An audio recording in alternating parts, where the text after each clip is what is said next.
Okay, Barry, we are recording.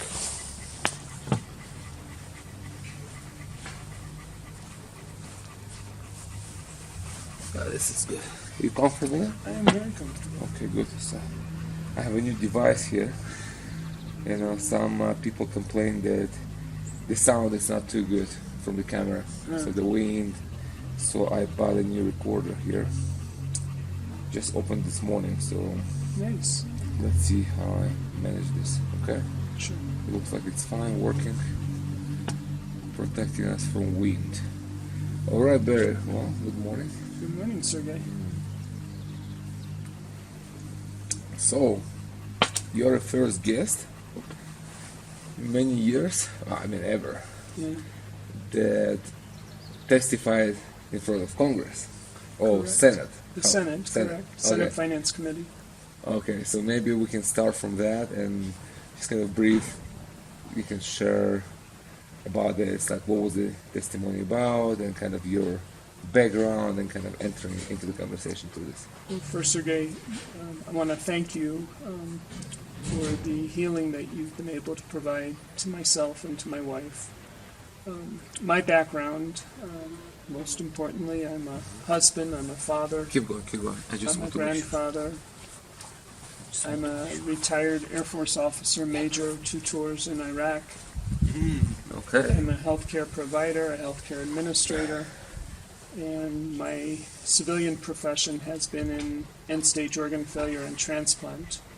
And right now in the United States, we're going through many challenges in how we share organs in the United States, and they recently changed it, which disadvantaged minorities. And it's my job as a healthcare administrator in end-stage organ failure and transplant is to ensure that we have a system in place that we can treat patients everywhere in the United States, including Hawaii and Puerto Rico. And I was asked by Senator Grassley if I would testify because of my 35 years of working in the transplant profession. How can we improve this so that we can have better access for health care? Mm-hmm. And you say some kind of inequality there because of the money? Not because of money. There's not enough organs in the United States, nor worldwide. It's a common problem everywhere that patients that have end-stage organ failure, if they could receive a life-saving transplant through the gift of somebody donating an organ, whether it's a living organ donor or a deceased organ donor, it's the greatest gift that anybody could give, to give life to somebody. And I feel a lot of similarities that when I come here to Huachuma Wasi, you provide that same health care. You minister it in a way that allows me to be very clear in my thinking. When I was asked to testify, I was interviewed by several senators in the United States, and I was selected of one of 4 people to testify. There was a patient who received a double lung transplant many years ago. There was a physician, a surgeon from Alabama, whose patients are very much discriminated against. Even in our whole system, we're not able to transport the organs properly, and we're losing organs in the United States. We can't even track them. Part of my testimony was, if I order something from Amazon, I can get it tracked anywhere.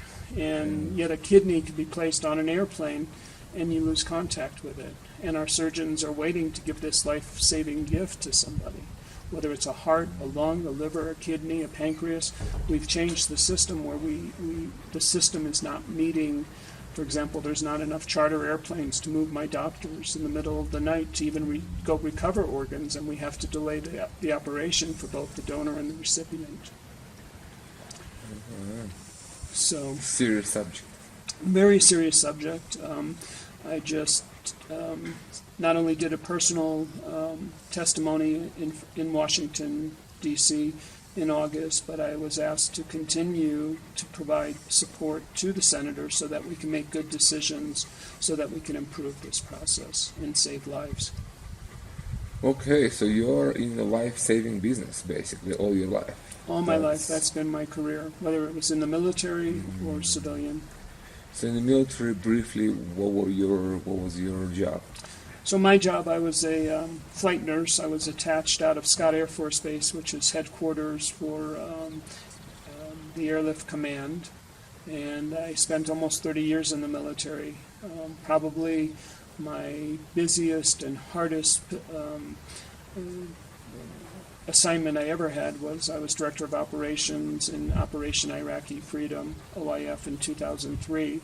I helped set up one of the largest aeromedical airlift to ensure that the wounded soldiers or wounded civilians could get the proper health care they needed right from the very start of the war. Okay. So there's some crazy cats. Yeah. Okay. It's enough. So that's a busy life. I've had a busy life, and I hope there's more to come. You tell me that I have more in my future. So how all this brought you to the medicine? So, the Huachuma medicine here. As a healthcare provider, many times we as healthcare providers are always out for our patient. And something that I've learned during this worldwide pandemic during COVID is that we have to take care of ourselves, because if we can't, as healthcare providers, as healthcare administrators, if we can't care for ourselves, we can't care for our patients. And on top of my 30-year military career, the stress of being in my civilian job as a transplant coordinator, transplant nurse, it takes its toll on your body physically and emotionally and mentally. And I started having severe sciatica pain.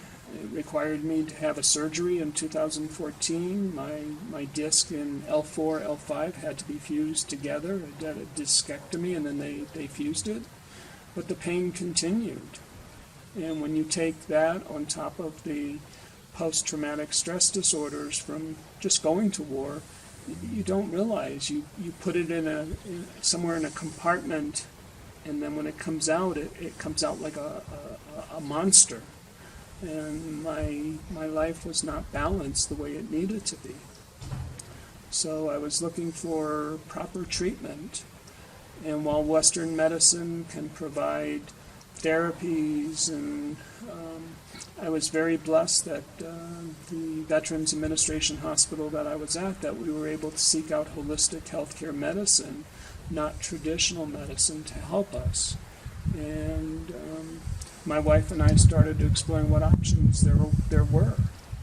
And part of my background to be fact-based medicine was to look for something that I could find that would be an alternative. And when we started researching this, we ran across you and looked at your publications, looked at your videos, your YouTubes, and it was extremely factual based, which was important for me. And that's when we began dialogue in 2021, late 2021 and 2022. So, and here I am today with my second time coming to visit with you. So when you speak about factually based, are you referring to testimonial from people? I think it's really what I'm looking for when I look at factual-based medicine is I want to look at papers, I want to look at studies, I want to look at results. And when you look at the medicine that and the care that you're able to provide, it's not just the medicine that you provide. You know your guests that are coming here. And as a Huachumero, you ensure that you're providing a safe environment. I have to tell you, what impressed me most was your intake form. But going back to the research, component, the medicine that you provide is something that's been studied for years. And when you look at post-traumatic stress disorder in the military was one of the first, back in the 70s and 80s, to use psychedelics to help treat severe post-traumatic stress disorders. And I'm very blessed that I have a great physician that leads my other physicians, and even with you. I had my pharmacist check to see, with some of the medications, and I'm on I'm on high blood pressure medication that I can't change. It's not my diet, it's familial. High cholesterol, it's familial. A little bit of GI problems and my mental health. With the medications that I was on, my pharmacist and my doctor said, yes, the Huachuma would be a good additive for me. But again, I think it was, for me personally, the other component is the human component. So you have the fact base, which we went through, but the human component that you were able to provide and your skill to say, Barry, I want you to complete a form for me and tell me, why you're coming here. Tell me what medicines you're on. And it wasn't a simple process. It was like, yeah, I think this could work for you, but we had a lot of dialogue about that, and that was important. Mm-hmm. It wasn't just go here, pay money, and we're going to give you this experience and make you better. It's a journey. Yeah, it's a serious journey. That has to be safe. That's what I appreciate about you. Thank you. So, how was your first journey here? Last year, right? Yeah, well, it was in March and April, earlier this year. Yeah. We started, like I said, the process, though, in November, December.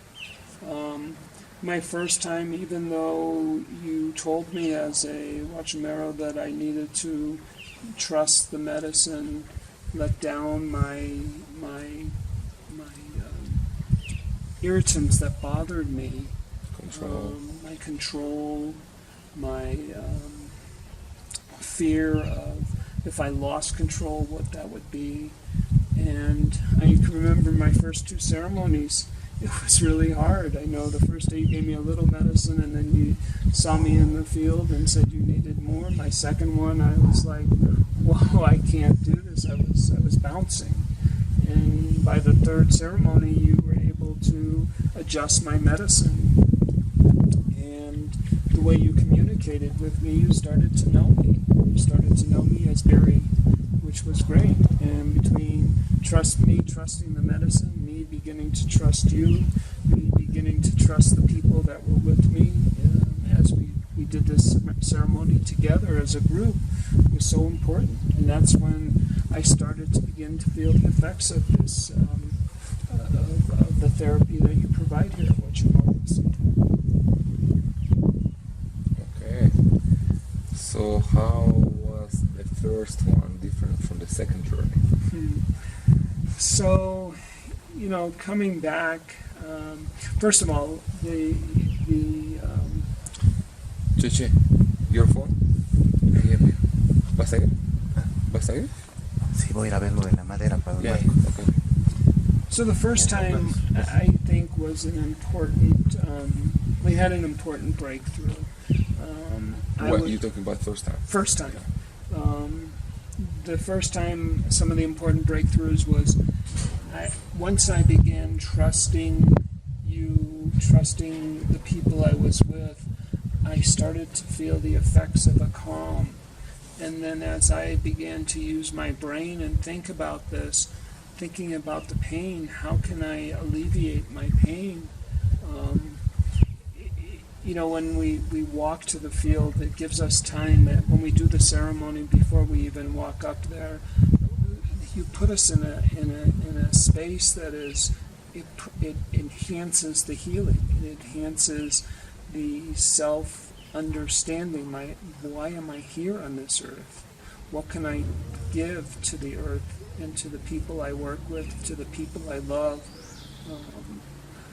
That's so important. And from the moment it starts, that we prepare for ceremony, we go to ceremony, we walk to the site where we're going to have a beautiful day. It doesn't matter if it's rainy or cold, or you're not thinking about that. You're thinking about the beauty that's around you. And my head went into a different place. And what amazed me most, by probably about my fourth ceremony, my pain started to go away. I was sleeping, I felt my blood pressure was better under control. My diet, I was overweight when I came here.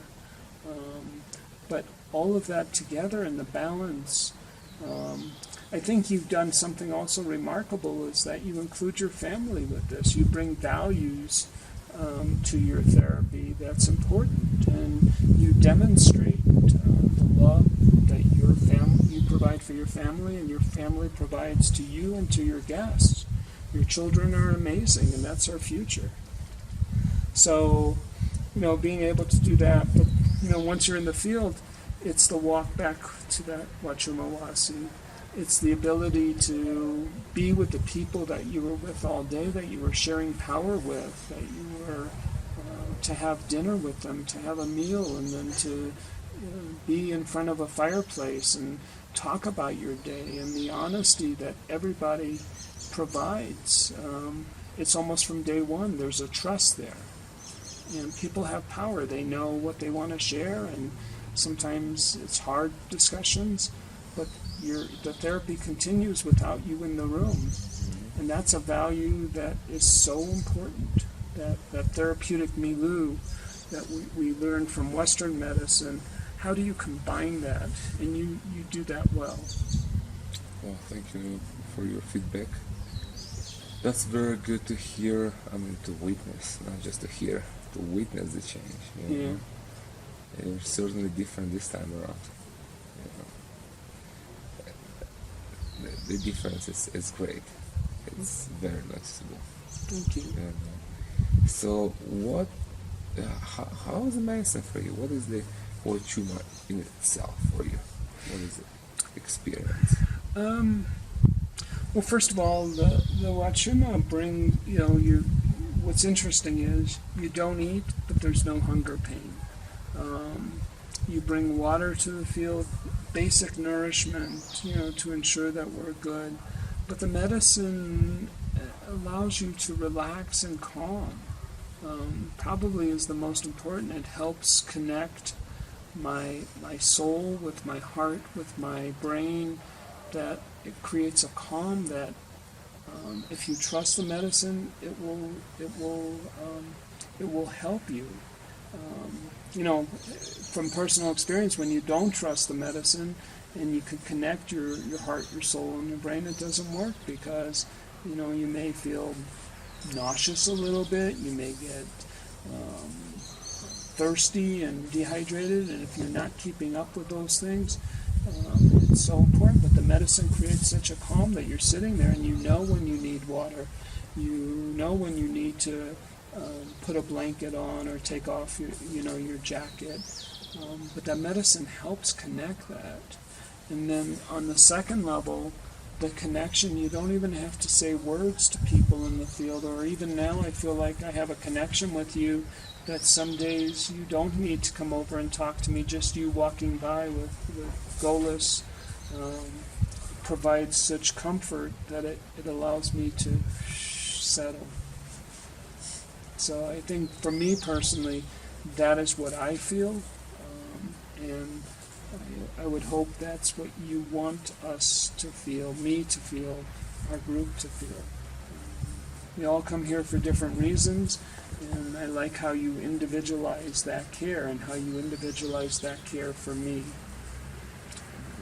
And then the second point is coming with my wife was extremely important because the fallout from my pain, the fallout from my PTSD, my anger, my control, we learned together. And, the relationship, our marriage is, to me, very vital, and that was able to do. And even though my wife and I didn't sit next to each other, it was so important that we were there in the field together. It didn't matter that we were maybe 100 yards, 200 yards apart, but it brought us closer together as well. Yeah, on a very deep spiritual level. Mm-hmm. It's a powerful couple therapy too. It just happens by itself. People come together and they able to talk about things that they can't talk otherwise. Mm-hmm. Medicine removes barriers. Well, I think it's not only I would love to bring my children here. This is my second marriage. I encouraged my first wife because there's anger. I hurt her. And as much I can to apologize, I know what I can control and what I can. I would love for them to be able to come here as well. Yeah, I understand that happens. People do bring their kids. Actually, your stepdaughter will be here tonight as you leave. So, as I leave, and my wife and my stepdaughter will be able to come together as a mother and daughter. It's incredible. Well, it's incredible medicine for many things, but it certainly can help with anger issues, for sure. And healing, it just can kind of help you to find closure, and start a new chapter in life. So sometimes you just can't do it yourself, and then you're stuck in the past. There is no life after.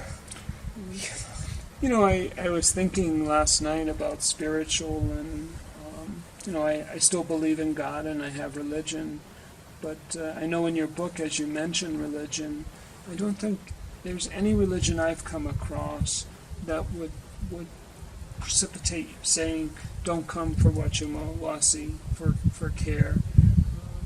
I think every religion is so important that you as a person are able to provide the gift that you're given, whether it's spiritual, whether it's by God, or it's individuality, whether you may not believe in God. You can come together on this. This is one area where that circle can come together, and you provide that here at Huachuma Wasi. There's a level of comfort that you bring people of all walks of life, all nationalities together. It adds so much more value to the care we're receiving. Well, Huachuma is a great unifier. That's just what it is. It doesn't matter what religion you believe in. We can come together as human beings and connect from heart to heart. To me, that's the most we need in this world right now. With all of the crisis that we came out of COVID pandemic, we've got politicians that are all across the board, and our futures are so unsure. But when you're here, you're able to create calm and hopefully be able to, every one of us that come here have a purpose on this earth, and if each of us can use that gift after we have our therapies here, I think this world will be a better place as well. Absolutely. And it would be great to have politicians here too. Because this is when, I can ensure their sanity. They spend some time here with us. They will be sane, connected, good people. Of course, I wouldn't work with anyone. There are just bad people I wouldn't want to share a sacred space with. But there are many good people who really trying, but they have such an opposition that it's hard to do anything. You just reminded me when I was going to testify in Washington, I rode up on the elevator with my government relations executives because they were with me during the hearing. But one of the senators was on the elevator by himself, and it's a very famous senator. And a young girl, the elevator started to close, and she put in to get on the elevator, and she was like face to face with this very famous senator, and she started shaking and crying, and she looked at the senator, and my government relations person said, yeah, that's Senator from Vermont, Senator Bernie Sanders. And she looked at him and said, Senator, you're the reason I'm here as a student and studying politics.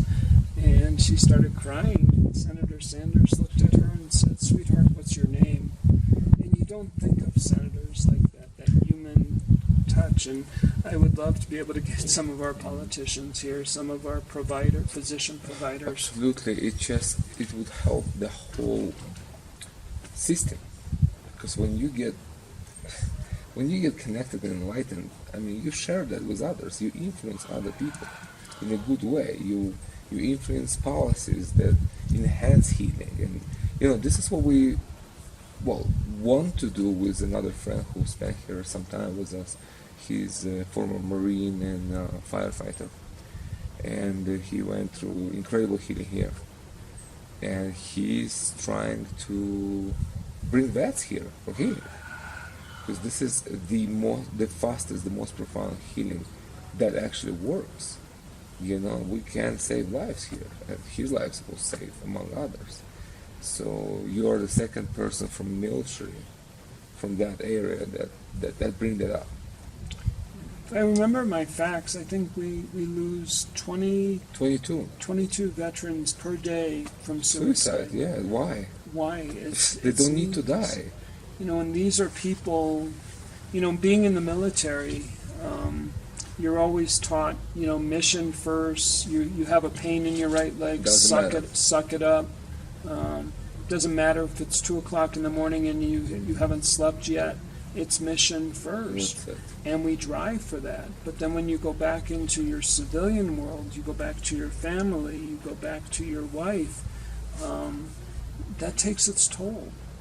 And I really hope that the Veterans Administration, I know I'm in Central Florida, and they now have a holistic medicine group, and when I go back, I'm able to receive acupuncture, I'm able to receive massage, I'm able to receive chiropractor, I'm able to receive therapy from a psychologist. So I have a whole team working with me, and I would love to be able to say, Sergey is part of my, I'm proud to say, I shouldn't say, but I would like very much that my providers would be able to interact with you so that you were able to provide that be part of my holistic care, which you are, but to really formalize it.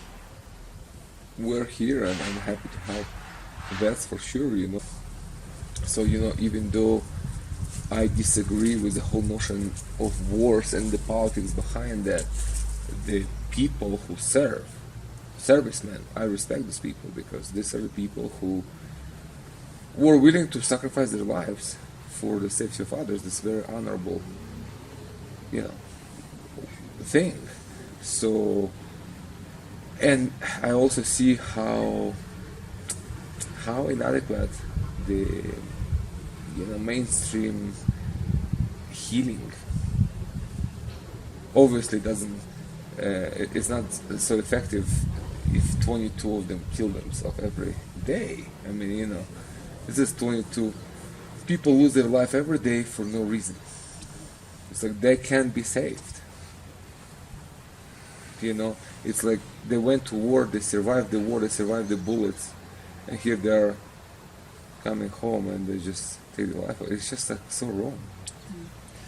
I think whether you're a military member, you're a firefighter, you're a police officer, nobody wants war, nobody wants a house to be on fire, nobody wants a criminal to shoot somebody, but that's your profession. So even though I was in the military, and especially in medical, because we fall under Geneva Convention, and even though I was in Iraq and there were bullets flying, I can only have a 9mm, and that was to protect my patient. That was my job, was to protect patients. Being in the military, for me the important part was whether I agree with somebody's thoughts or what they say in politics, or how they would like to live their life. I was giving them the right to be able to do that. And as I travel the world, because I've been to many countries, being in the military and as a civilian now, I think most people, they just want to be able to raise their family, make sure their children have a better life than they did. I think there's a lot of commonality. So I think those jobs just, whether it's military, and I don't think anybody wants to go to war, even though we're trained for it, even though we're trained to be a firefighter, nobody wants to fight a fire if they don't have to. So I think it's important that you feel that way, and I respect your values just as much as I respect the value that says, if there needs to be a war for a reason, then that's my profession, and that's what I've got to be able to help support. Okay, well, that's a Heavy stuff. heavy subject, Yeah, we'll leave that one alone now. I'll box it. That's a different discussion. Yeah. So, how do you feel now going home? So, I what's really, really great is I feel tremendous going home. I feel I can go back now, even though my wife's staying for an extra week, and I would love to be able to stay with her and my stepdaughter. But I feel very comfortable to be able to re-engage in life. There's things that come up, whether, it's damage to my house from a hurricane that I have to deal with, my job directing the transplant program in Central Florida as an administrator. I'm able to go back to that. And what's interesting, even my staff at work, I have a staff of about 150, they see such a difference when I come back. And I got delayed coming here because of the hurricane in Florida, Hurricane Ian. And my staff kept going, "No, Barry, you've got to go. We want you to go because you come back as a better person, boss. better leader." And for me, that's important. So I want to re-engage in my life, and that's the balance. But I also want to be able to take care of myself. So when I go back, I want to be able to ensure that I don't have to take any medicine. I need to balance my Western medicine with what I've learned here at Huachuma Wasi, and make good decisions about what healthcare I want to receive. I have to be an active participant in my healthcare, my well-being, my life. And that's what Huachuma Wasi really has taught me is I can participate and I can do it well. And that I have a voice in the type of care I receive as an individual. Yeah. And A much more conscious voice. Yeah. And, whether it's the Marine or the firefighter that you have here, or, the person that's struggling in life, you bring out the best of what we can be and how to make this world a better place. That's the goal, really. That's really the goal, to realize your potential, to find your expression, your unique expression, and be that. And leave it that. Well, you do that well. Thank you. So, if you would testify in front of Senate now on Huachuma, how would you start your testimony? Wow, that's an interesting question. When you look back, and again, factual base, plant-based medicine has been around for thousands of years. And even the Western drugs that we use, I always thought it was amazing. For example, in transplant, transplant is not a cure. We have to fake the body out because the body wants to reject that organ. And in the early 1980s, there's a very famous surgeon that found a medication that was in the dirt, and it has strong immunosuppressive actions on the body, but it was targeted. And through his knowledge and his labs and the people that worked with him, we were able to get a new drug that was from the ground, from the plant, from dirt, that people walked on every day. What is it? It's called tacrolimus. Back then it was called FK506. Dr. Tom Starzl, who's one of the founding surgeons that trained many people around the world to do kidney and liver and pancreas transplants, discovered this in Japan and took it to the laboratories, and there was such great success before even the government, the FDA, approved it. We were able to get it for our patients, and at the time I was working with children, and we didn't know the effects on children, because children, there's not enough cases to really document the factual information. Good, I'm glad. But what we were able to discover is, with the work that Dr. Starzl did and our doctors in St. Louis, at the time I was at Washington University, in St. Louis and St. Louis University, we were able to say, yes, we can give this to children and they're going to have better results. They're not going to have the side effects that we used with what was called cyclosporin. And cyclosporin was also from the ground.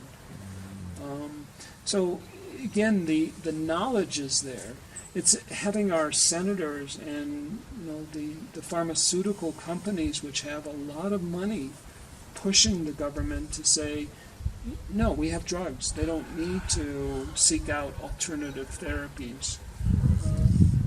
I was very blessed when I was at the University of Minnesota. We were able to pretty much find a cure for diabetes, but because of the strength of the pharmaceutical and their ability to lobby in Washington and around the world, they didn't want to release that. So they suppressed that? Pardon? Suppressed? They suppressed Actually, it? we were able to. The islet cells are what's produced to cure to regulate your sugar in your body. It produces What is insulin. They're called islet cells. They're inside your pancreas.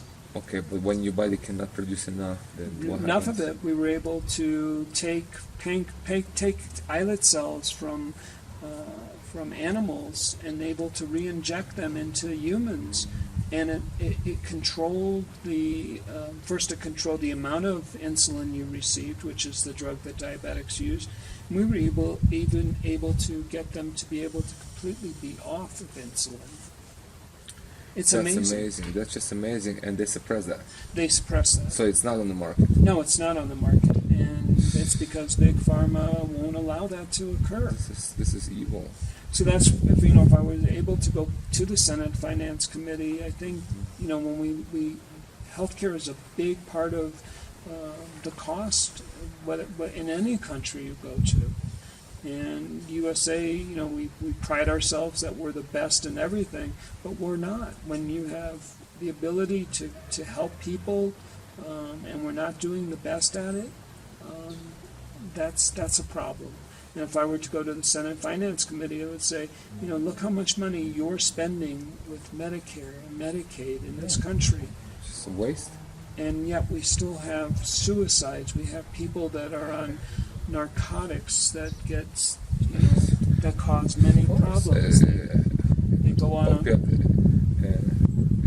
Epidemic of oxytocin and fentanyl and all this horrible, deadly drugs. All this is unnecessary. It's unnecessary, and when you put something like Huachuma in the hands of someone that understands it, and I come down for 2 weeks, 3 weeks. What I spend here versus those drugs that I would have to be taking, it's crazy. Plus, I'm getting the result. I get the result. It's not just how much you spend; the results. The results Exactly. are there, and I don't believe that politicians understand the factual information. If they can get that in their hands and show that, that would be my emphasis as a citizen, as a healthcare provider. It's what you just described, the suppression of good medications, like the one that save diabetes from. And I know that because my father was diabetic, and he actually died from that. Of course, it was complicated by cancer later, but it was a combination of two evils there. But it's not just that.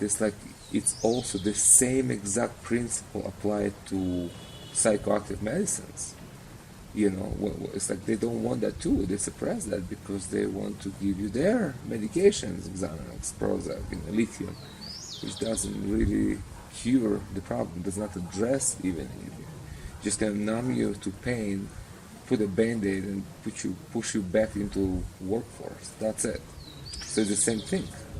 And I think, again, the therapy that's provided at Huachuma Wasi, it's not just the medicine, it's the power, the experience.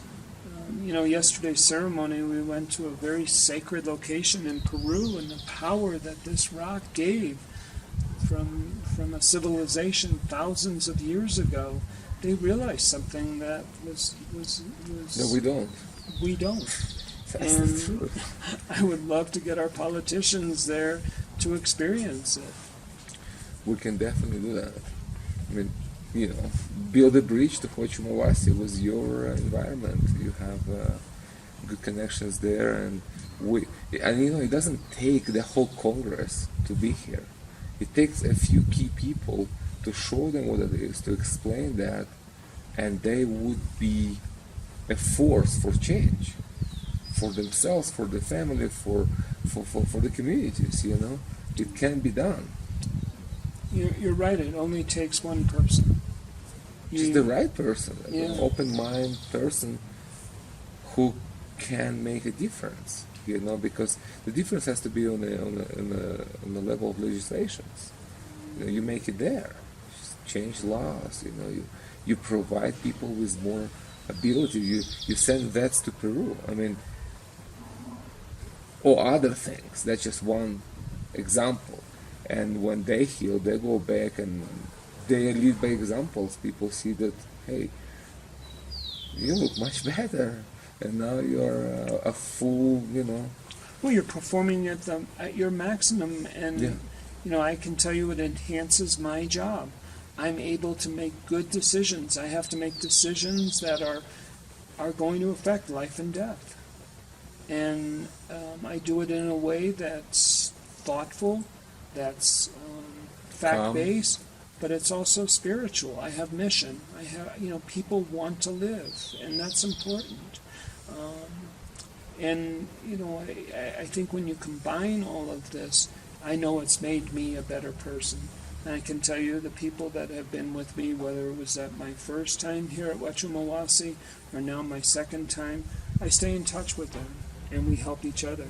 And that's a network that I'm not sure you felt that was something that would be developed. We're creating a network of people now that are going to help bring that message back worldwide. It's not just the United States. Yeah, we have people from all We over. have people from Germany, from Russia, from Australia, Israel. It's amazing to be able to bring us all together, and I think, as you develop this network of people,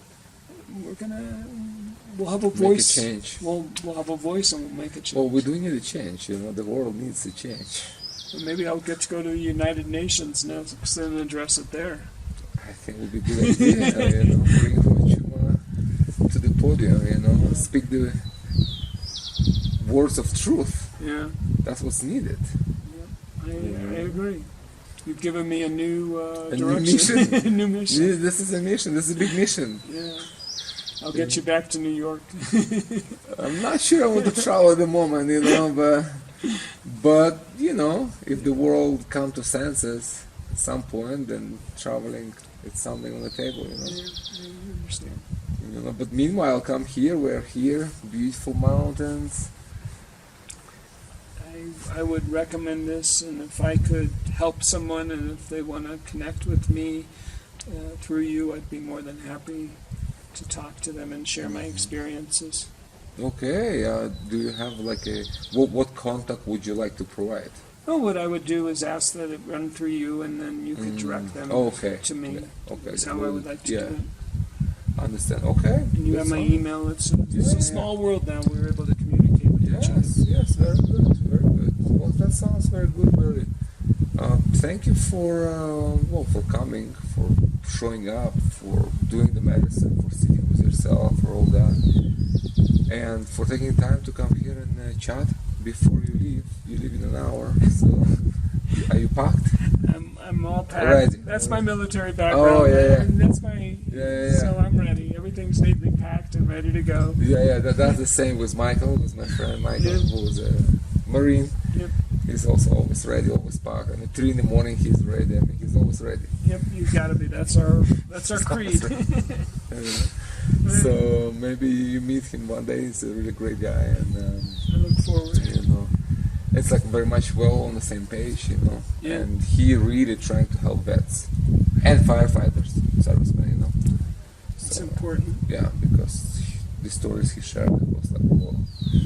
He actually told me that he won 3 tours in the war, and he said that 17 years of firefighting, it's a lot more stress. He said it's not even. He said I'll take war any day.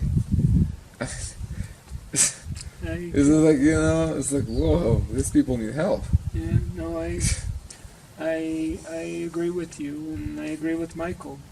There's so many of us that need help. So that's what we are here for, help people on many levels. And we open all year round. We're dedicated for this, dedicated for healing. So this is the place, this is the time.